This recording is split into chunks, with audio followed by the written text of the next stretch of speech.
Bueno, muy buenos días, amigos de la Red Latinoamericana de Profesionales de Orientación, RELAPRO. En esta ocasión, cerrando un poco el año, hoy este día 13 de diciembre, en el que estamos lamentando la muerte de Vicente Fernández, un ídolo de México. Tenemos una invitada muy especial, como todas las que hemos tenido durante este año, la maestra Jocelyn Cedillo de México. Y nos estamos tomando aquí un tintico. Jocelyn, ya sabes, aquí los colombianos nos gusta el tintico a todas A- horas, entonces aquí te invitamos Adelante. con un tintico. Muchas gracias. Bien, Siempre tan rico el tinto, sí, sí, en toda hora. a toda hora, sí, señora, a toda hora.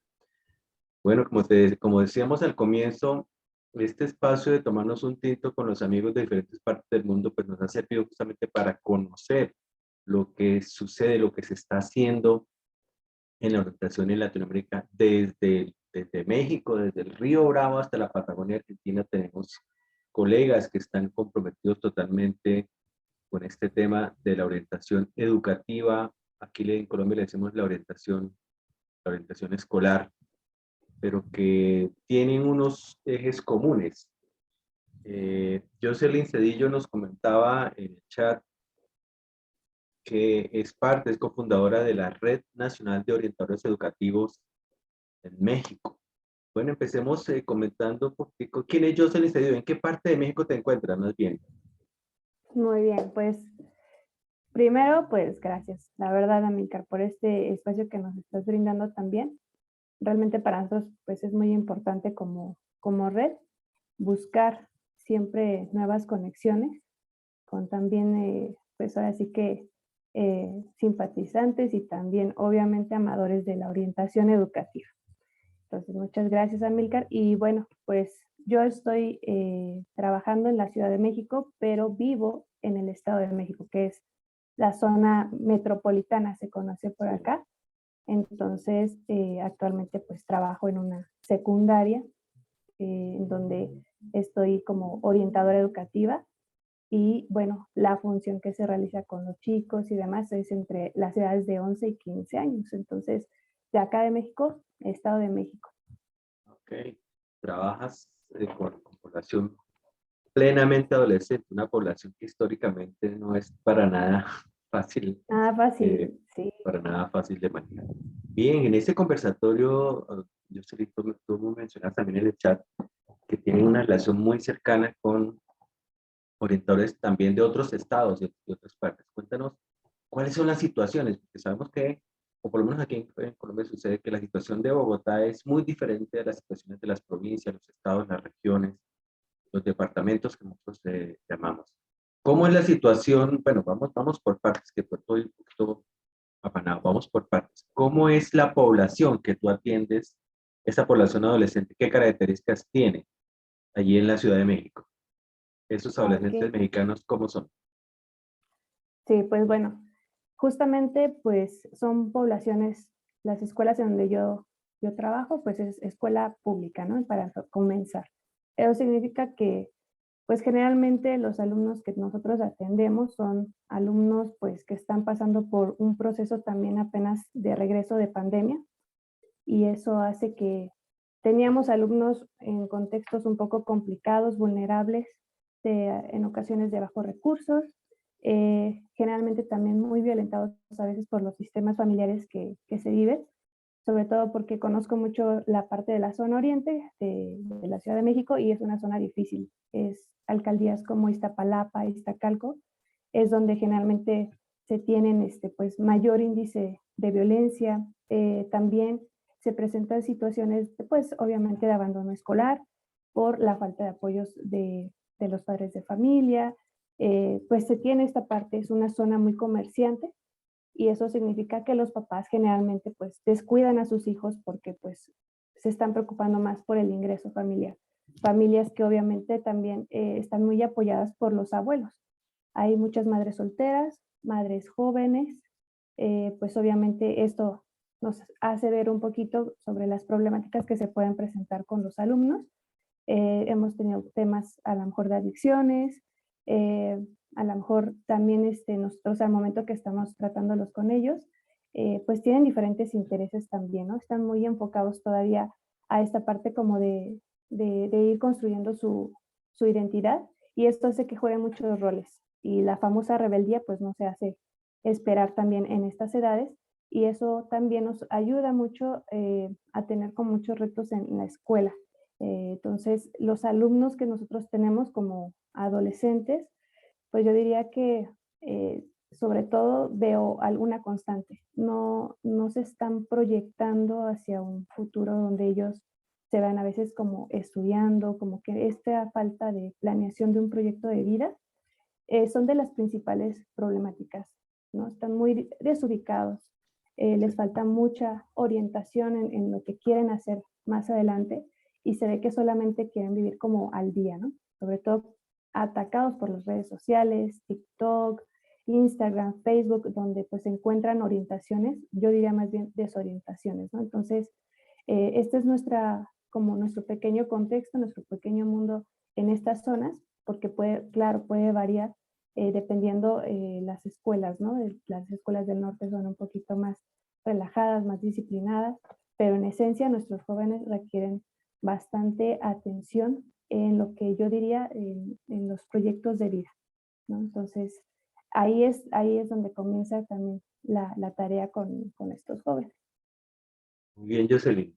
En la construcción del modelo latinoamericano de orientación transicional confluente, nuevo concepto, para el sentido ético de la vida, hemos venido haciendo un trabajo de investigación en los diferentes países, porque tenemos un supuesto, y es que tenemos unas características comunes por ser latinoamericanos, por ser latinos, por compartir la misma lengua, por compartir los mismos procesos de colonización, por compartir los procesos de globalización, de deuda externa, de corrupción, de impunidad, y consideramos que esos son los grandes factores macrosociales que construyen o que nos permiten construir una identidad común, tristemente desde la carencia, pero también desde las potencialidades. Entonces, justamente el viernes pasado tuvimos un encuentro con orientadores de Costa Rica y vemos también algunos factores comunes a eso. Quisiera preguntarte en torno a eso que tú conoces muy bien, que vivencias muy bien, que transmites muy bien acerca de la relación con tus comunidades. eh, Hay unas características generales. Yo en este momento trabajo con población escolar que aquí llamamos extraedad, estudiantes que se atrasan por lo menos 2 años, en promedio 2 años, de su grado escolar. Allá sucede esa situación de que los estudiantes se atrasan del grado escolar que debieran estar. Pues en este momento aquí, pese a que tenemos un rezago muy notable, un rezago educativo por parte de la Secretaría de Educación Pública, pues realmente lo que hace es más bien generar espacios en donde se pueda, pues de alguna forma nivelar los alumnos.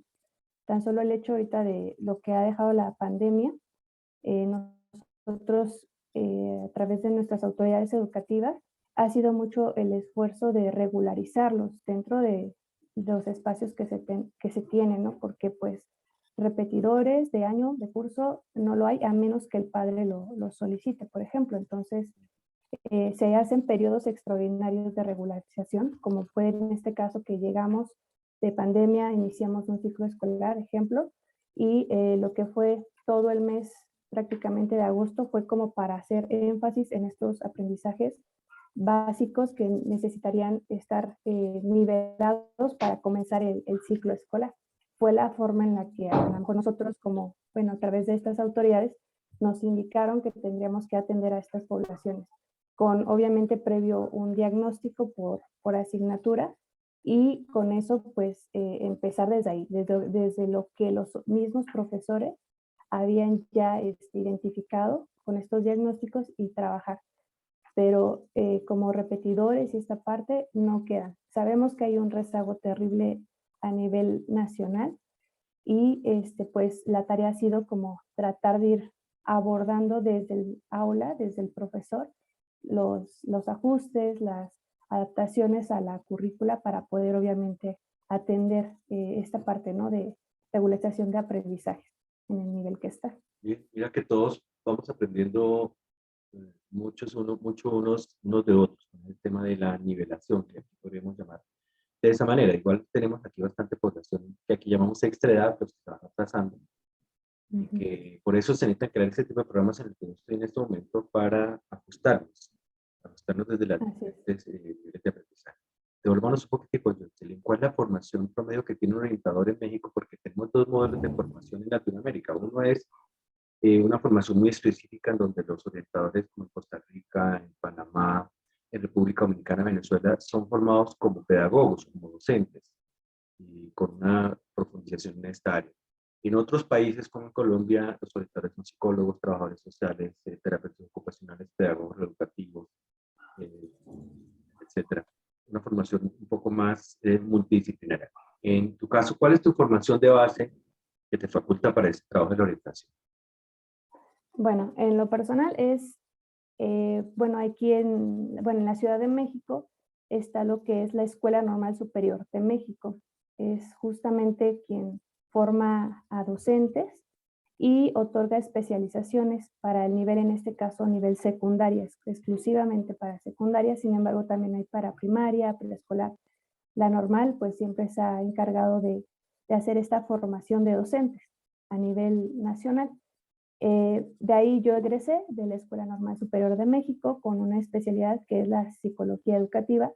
Y bueno, pues anteriormente se tenía ya ganado un derecho que era que estos egresados de estas escuelas, de esta especialidad, junto con los de pedagogía, podían concursar o simplemente se les otorgaba su plaza para esta área que está en las escuelas, que es el Departamento de Orientación Educativa y Vocacional. Ese es el espacio físico que existía y que hoy, pues hoy se ve amenazado también, ¿no?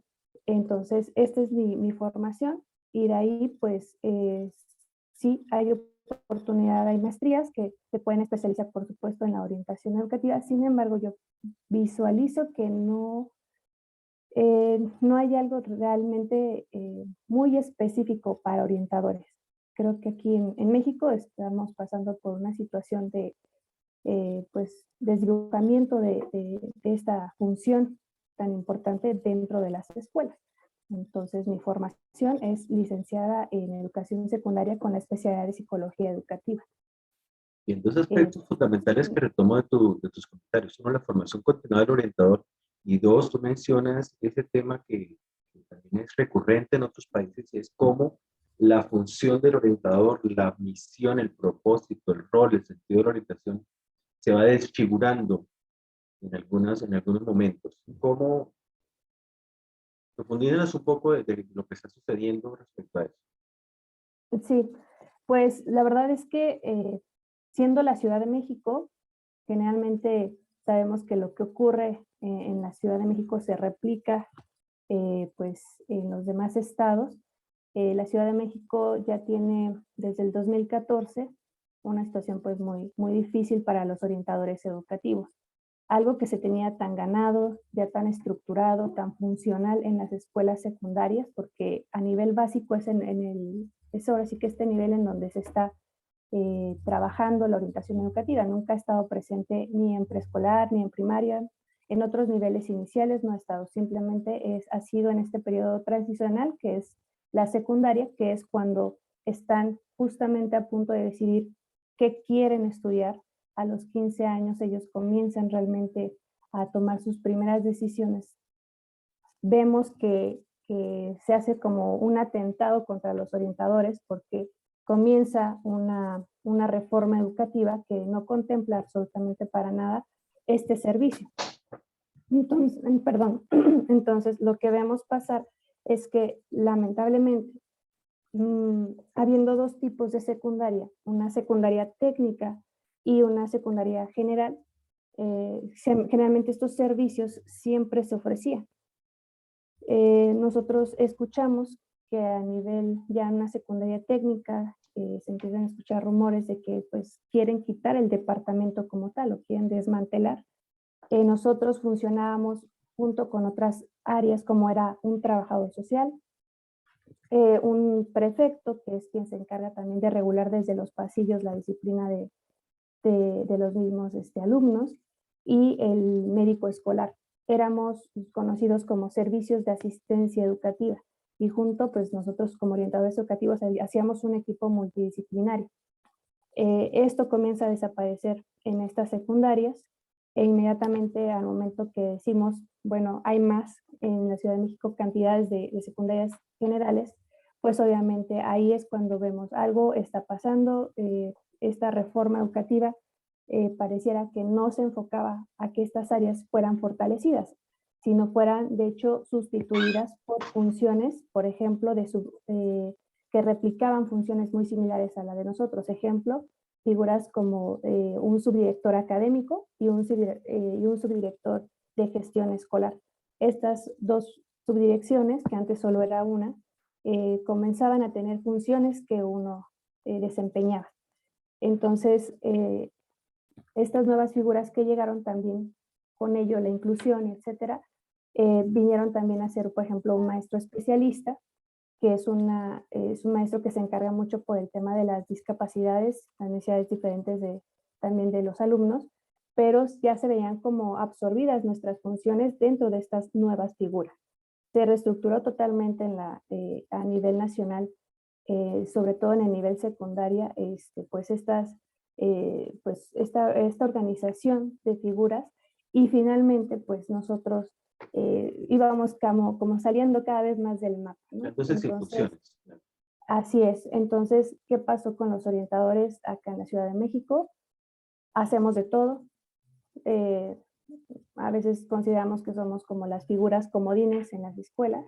Seguimos asistiendo, pero ha costado mucho trabajo defender las funciones que tienen los orientadores educativos, desde que estamos obviamente ya con una parte de horas de gabinete y horas que también podemos tener, pues obviamente para el trabajo individual, grupal, con los alumnos, con los padres de familia. Entonces, viendo esta situación es cuando nace justamente la necesidad de crear un movimiento como tal de lucha, de defensa a nuestros derechos laborales también, y buscar alianzas, porque pues los orientadores no nos habíamos percatado, pero cada vez éramos menos. Hoy, si tenemos a lo mucho 2 orientadores para las poblaciones, nos vamos por bien servicio, por bien servidos, porque pues realmente ya no hay contrataciones desde el 2014. Fueron las últimas a través de negociaciones con la autoridad. Ese año para nosotros fue pues muy difícil, porque empezaron lo que fueron los exámenes de oposición, que son estos concursos, ¿no?, que se les dan a los docentes para ingresar a este servicio, y lamentablemente vimos que orientación educativa nunca tuvo la oportunidad de tener un examen específico para ingresar, pese a que teníamos y cumplíamos con los perfiles que se nos proponían, ¿no? Entonces, se cerró completamente una contratación, una promoción, y también, pues obviamente, los espacios los empezamos a perder, ¿no? Ahí es cuando nace también, de hecho, la Red Nacional, que ha ido cambiando también de nombre, pero pues es una comunidad de orientadores que tratamos de defender hasta todavía hace 2 años, pues esta parte de lo que estaban haciendo a nivel secundario, ¿no? La situación a nivel medio superior y superior, pues no está muy, de alguna forma no está muy todavía concretizada en el tema de qué hacemos los orientadores educativos en las escuelas. Creo que Esa ese es es una pregunta, esa es una pregunta central. Y justamente de México tenemos muchos colegas que han aportado teóricamente y de forma muy práctica elementos para abordar el tema de la orientación, no desde la función, no desde las funciones, porque como tú lo dices, los directores podemos hacer infinidad de cosas. Y de hecho, la hacemos en los colegios, en las escuelas, y ustedes que tienen también un nivel universitario, sino a partir del rol. Está el maestro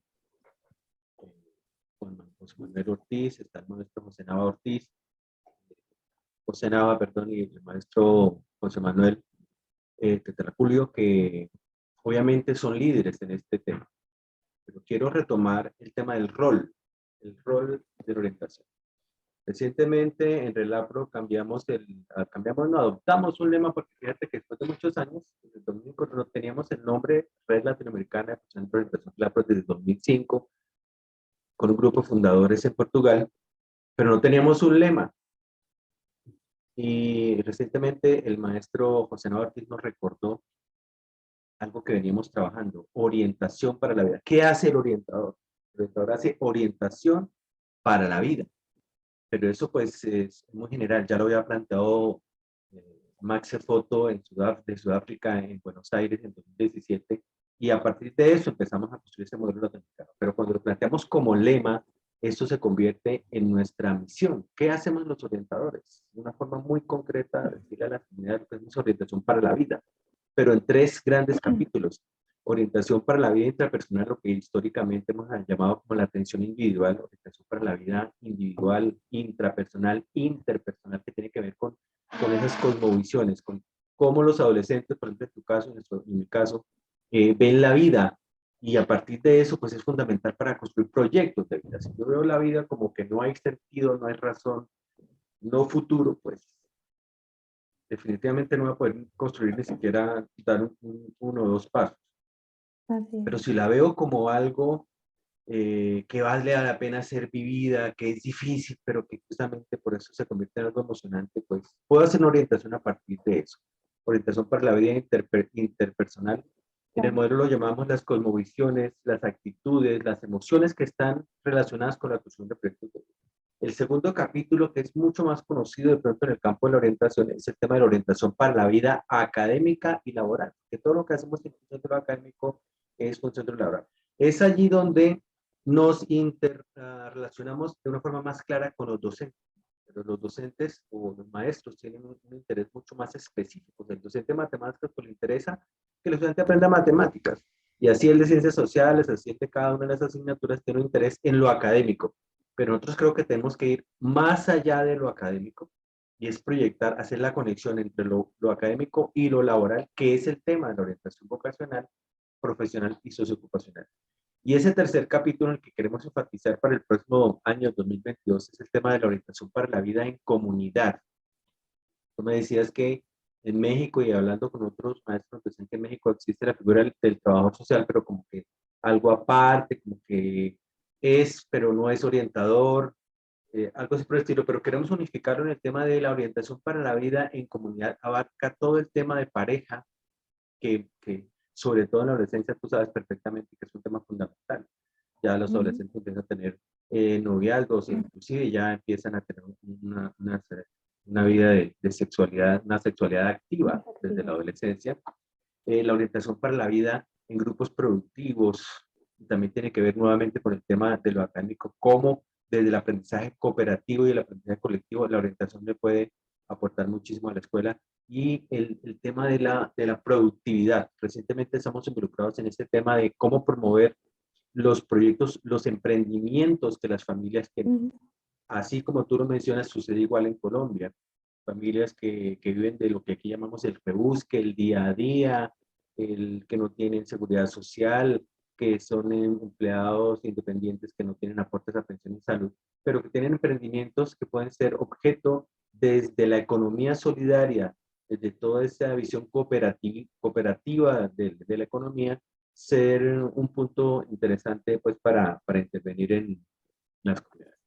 Así es. Entonces creo que ese tema del rol de la orientación en México, en Colombia, en Panamá, en República Dominicana, en Venezuela, cada vez se está planteando de una manera muy clara.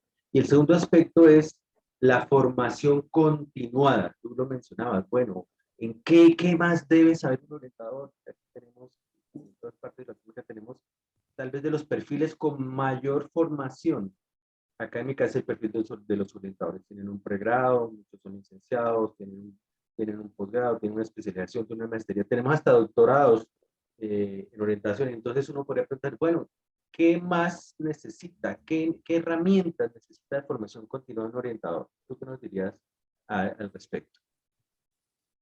Sí, yo creo que el orientador, justamente por esa versatilidad que necesita para desempeñar su función, todas las temáticas que se trabajan, por las necesidades que vemos en los adolescentes, creo que pues es un compendio de herramientas que debemos de estar y habilidades que debemos de estar nosotros desarrollando. Yo lo veo muy, a veces como un poco, jugar un poco a buscar dentro de todo lo que se nos ofrece, porque he de decirte que acá en México, generalmente nuestra autoridad educativa hace los mismos cursos, diplomados, ¿no? Hace su compendio también de cursos para podernos equipar. Sin embargo, al orientador le toca como decir, bueno, si esto no es lo que necesito, uno tiene que salir a buscar, pues, lo que va teniendo. Si tenemos que hablar sobre a lo mejor lo que es la prevención del embarazo adolescente, o sea, uno se tiene que ir como formando a lo que tu contexto necesita. Y ahí es donde para nosotros, o en especial yo lo he tomado así, uno tiene que salir a buscar y a definir cuáles son la preparación que nos podría apoyar, ¿no? Las nuevas tendencias también, hablando hasta de las tecnologías, pero creo que deberíamos de contemplar todo lo que ha sido los temas de sexualidad, lo que a lo mejor se encuentra, por ejemplo, en el uso de las herramientas digitales, desde también tener en cuenta, por ejemplo, la resolución de conflictos, o sea, perdón, creo que el orientador mm, tiene que dominar muchas cosas.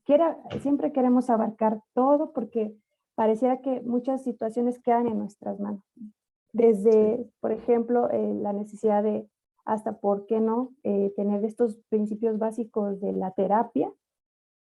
Sabemos que no es un espacio en donde nosotros tengamos que dar esto, pero al final son elementos que vamos incorporando también en la atención individual del estudiante, ¿no? Entonces, eh, yo te diría, es una formación muy diversificada que se sí, necesita para el orientador definitivamente. Yo sí. creo que desde ahí está la tarea de saber qué elementos, ¿no? Qué temas, qué cosas necesitamos nosotros también para poder ofrecer el servicio como se debe, ¿no? Bien, si me permite interpretar tus palabras y después de muchas conversaciones, porque es como el programa 80 que hacemos hablando con orientadores en Latinoamérica, justamente la red ha venido haciendo este trabajo investigativo. ¿Qué tipo de formación necesita el orientador? Para el congreso pasado de AEDOE, la Asociación Iberoamericana de Orientación Laboral, presentamos dos ponencias, justamente respecto a esto de la formación continua de los orientadores. Una de estas ponencias o uno de los enfoques que presentamos es que el orientador necesita ser un investigador. Básicamente, cuando tú te refieres a los temas de pareja, familia, escuela, convivencia, violencia, etcétera, etcétera, necesitamos decir, bueno, ¿y cómo la asumimos? Bueno, ¿cómo la Ujú. asumimos? Ya estamos dando la respuesta, es que estamos dando por sentado que tenemos que investigar qué es lo que sucede en nuestras comunidades. Entonces, por eso iniciamos al comienzo hablando de la caracterización de las poblaciones con las que estamos. Entonces, estamos proponiendo que cada orientador, cada equipo de orientación cuente con un instrumento de caracterización, no de diagnóstico, porque eso como que nos mete en una visión muy clínica, pero sí una visión de caracterización de las poblaciones. ¿Qué porcentaje de familias separadas hay en tu institución? ¿Qué porcentaje de acoso escolar se presenta en las aulas? ¿Qué porcentaje de inasistencia médica se presenta? Entonces son aspectos sociodemográficos que obviamente el orientador debe conocer, pero que debe tener sistematizado. Entonces ese es un primer enfoque, muy desde lo cuantitativo, tal vez. ¿Qué cantidad de familias en tu comunidad tienen algún emprendimiento informal? Esos son algunos temas, algunos temas que deberíamos tener caracterizados en un instrumento construido por y para hacer la orientación. En Venezuela, Julio González Bello, uno de nuestros fundadores principales, junto con la Universidad de José Antonio Páez, justamente está construyendo un doctorado en orientación profesional. Vamos a empezar con unos cursos de actualización, una especialización y finalmente un doctorado en orientación que contemple ese primer capítulo, la orientación vista desde la investigación social y desde la investigación pedagógica, que es un capítulo aparte, que luego trabajamos como desde el proyecto Sinapsis, que inclusive lo hemos presentado en México. Y el otro tema tiene que ver con el orientador como promotor. Eso parece un tema a simple vista bueno, que queremos profundizar. Promotor del talento de los estudiantes. Ese es un punto fundamental en la adolescencia. También seguramente conoces cómo el adolescente está construyendo su identidad y es tímido y toca guitarra, pero no le gusta que lo vean, la timidez y todo tipo de cosas. Creo que un rol, que hablando de los roles, este rol de promotor de los talentos, y ahí tiene todo que ver con inteligencias múltiples, del cual varios autores nos han hablado, inclusive orientadores han escrito, Luciana Rinaudo, justamente este nuevo número 8 de la revista Orientación, que a propósito lo vamos a lanzar este jueves 16, vamos a hablar de inteligencias múltiples, cómo el orientador a partir de las inteligencias múltiples puede descubrir talentos y puede ser promotor de talentos. En este segundo capítulo de lo académico, pues también vemos muchos aspectos. No dejamos de sorprendernos, los estudiantes dejan de sorprendernos con muchas cosas que desde lo académico, talentos especiales, el que es muy bueno para las matemáticas, el que es muy bueno para las artes, el que es muy bueno para las ciencias, el que escribe poemas, ese tipo de cosas. Pero básicamente es impulsarlo, proyectarlo, aquí lo llamamos la educación media, en esa edad de la secundaria. La educación media tiene que ver mucho con eso, ya es un punto de inflexión donde el estudiante decide o la vida académica o el mundo del trabajo, la orientación vocacional y la orientación socioeducacional. Y el tercer capítulo del que hablamos es el tema del orientador como promotor de la vida en comunidad, del promotor del desarrollo comunitario.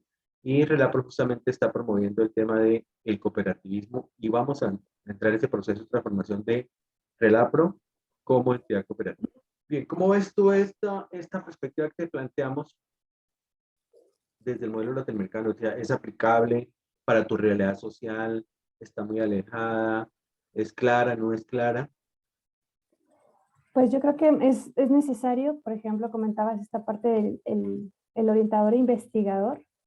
Se me hace muy, muy interesante porque creo que tenemos tanto la formación y la experiencia para realizarlo.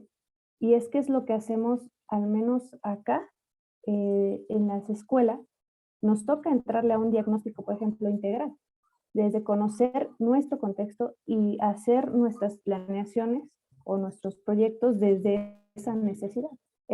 Yo tengo la fortuna de poder tener esta libertad para emprender dentro de la escuela proyectos internos, en donde se puede justamente empezar a sistematizar todo lo que es la intervención que se realiza desde la orientación.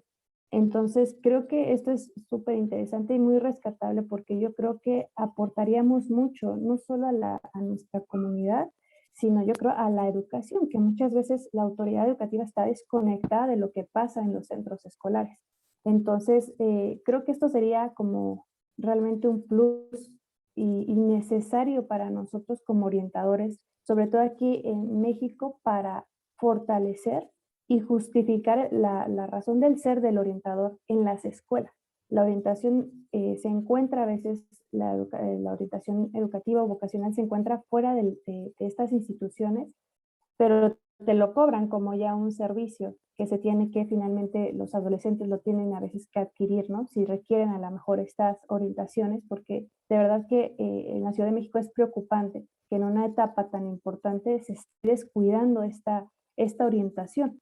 Y creo que a través de ser investigadores, o sea, a mí me fascina la idea de pensar que podamos recuperar todas estas cuestiones tan valiosas que podemos realizar dentro de las escuelas, porque finalmente creo que todos estamos centrados en las mismas personas y son nuestros estudiantes.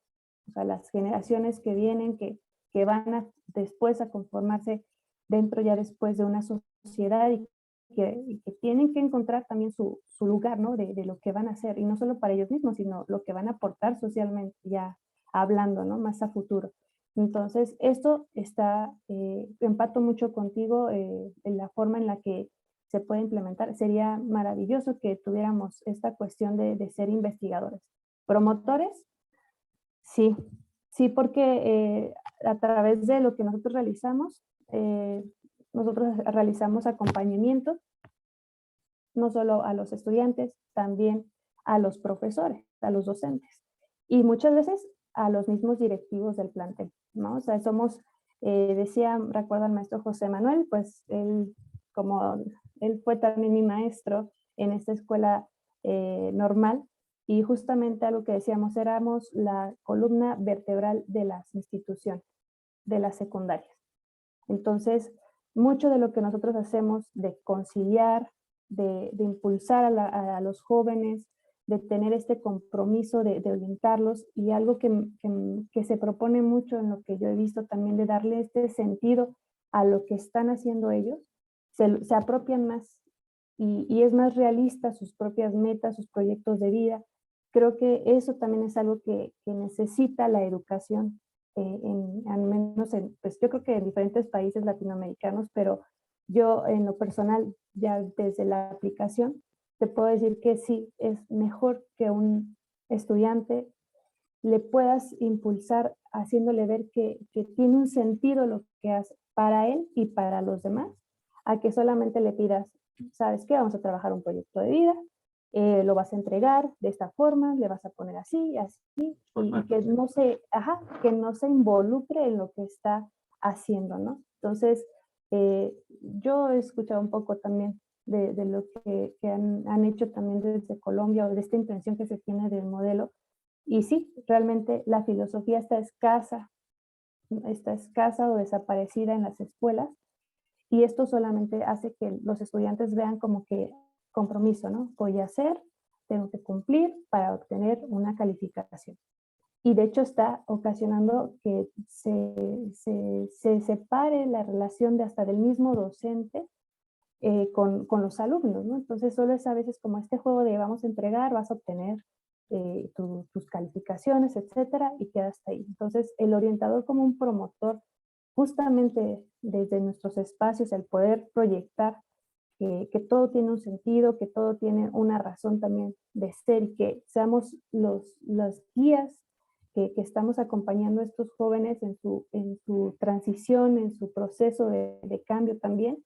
Creo que eso es algo que puede realmente generar algo, ¿no? Que es transformar. Eso sí es posible a través La de visión. estos principios que se pudieran tener, ¿no? Entonces, yo consideraría mucho en esta parte. Entonces, mi preocupación, Amílcar, acá en la Ciudad de México, es que estamos muy limitados ya los orientadores educativos, porque nos hace falta esta personalidad jurídica, esta certeza laboral, que pues a nosotros, te lo cuento yo tengo únicamente 14 horas en una secundaria, en donde es un turno, se llaman a turnos vespertinos, jornadas de 2 a 8 de la noche, 300 alumnos. Hasta eso pues no me quejo, porque yo sé que hay compañeros que trabajan con poblaciones más grandes y solamente son ellos, pero la verdad es que nos las vemos duras con 14 horas para realizar lo que Todo lo que hay que hacer. podemos hacer. Es limitante, es frustrante también esta Es parte como frustrante. educadores, ¿no? Hay Que dos sabemos. elementos, adicionales en el modelo que justamente nos sirve muchísimo, y te agradecemos esta conversación, Jocelyn, porque nos sirve justamente para contrastar eso. Bueno, lo que estamos proponiendo es aplicable, tiene sentido, se puede hacer. Y dos conceptos fundamentales del modelo. La orientación es transicional y es confluente. Lo transicional justamente tiene que ver con que, bueno, aquí en Colombia tenemos la gran ventaja, la gran bendición de que hay orientadores desde preescolar, grado preescolar, primaria, que va hasta el quinto grado, la educación básica de sexto a noveno, y en la educación media. No tenemos orientación en el grado universitario, pero consideramos que ya es bastante con hacer intervenciones. Pero el orientador igual, aquí está sobrecargado, una población, nunca se ha cumplido el parámetro que hemos solicitado, lo que se recomienda de un orientador por cada 250 familias. Siempre estamos muy por encima de ese promedio. Y por eso el concepto de lo transicional es fundamental. ¿Qué tipo de orientación se necesita hacer en la transición entre preescolar y primaria? ¿Qué tipo de orientación se necesita hacer entre el grado segundo y tercero de primaria, donde se cualifica la lectoescritura formal? ¿Qué tipo de orientación transicional se necesita hacer de quinto a sexto, cuando ya pasan a tener 9 asignaturas obligatorias? ¿Qué pasa en la educación media, en la educación media, que es el grado noveno aquí, hasta la educación, el grado noveno de la educación media. ¿Y qué pasa de la educación media a la educación superior? Mira que esas transiciones, cada una de esas transiciones tiene una identidad y tiene unas necesidades específicas. Por eso hablamos de orientación transicional. El orientador no puede estar todo el tiempo con los mismos estudiantes, con los mismos discursos, pero sí necesita aparecer en esos espacios transicionales, con un discurso transicional muy específico para cada uno de ellos. El segundo concepto es la orientación confluente, que recientemente fue acotada por Julio González en Venezuela, junto con otras colegas, como Alida Malpica, Luisa Rojas, y empezaron a hablar del término de confluente. ¿Confluente hacia qué? Cuando estamos aplicando el término de confluente, estamos diciendo el orientador tiene que presentar un plan anual de trabajo, un plan operativo anual. ¿Sí? Y generalmente salen 8, 9, 10 áreas, 10 líneas de trabajo, 10 líneas de acción. No, es imposible. Lo que nosotros proponemos es que los planes operativos de orientación solamente tengan esas 3 grandes líneas que hemos mencionado. Una base investigativa, una línea de orientación para la comunidad, una línea de orientación académico-laboral y una línea de orientación interpersonal. Y que finalmente, desde cualquiera de estas 3 líneas que tú empieces a trabajar, vas a llegar al mismo punto, que es el desarrollo del ser. Por eso la esencia de la orientación no es el desarrollo académico, como lo planteamos nosotros, sino es el desarrollo humano. Es decir, que también nos implica replantear el modelo problemático. Los orientadores no resolvemos problemas, no vamos a resolver problemas porque no tenemos, eso no es parte de nuestra esencia. La esencia de la orientación es propiciar, es patrocinar, es impulsar, es fomentar, es promover el desarrollo humano en lo interpersonal, en lo académico laboral y en lo comunitario. Entonces, todo, desde cualquier cosa que tú hagas en la orientación, va a confluir a ese desarrollo del ser humano.